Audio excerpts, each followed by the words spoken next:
Емануил Драгоманов отцяло Павел Павлов в тясно. Победителя ще спори с Кирил Велков на финала. Емо Кавалерски каза на Павел да застава.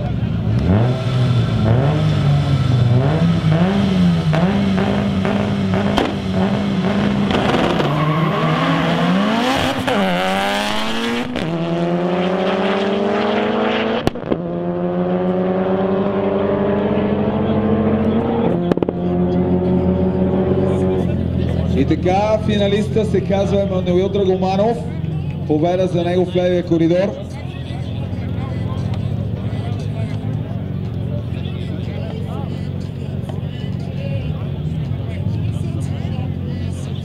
(10.474) за Емо, 225 терминална и 1.75-60 фута.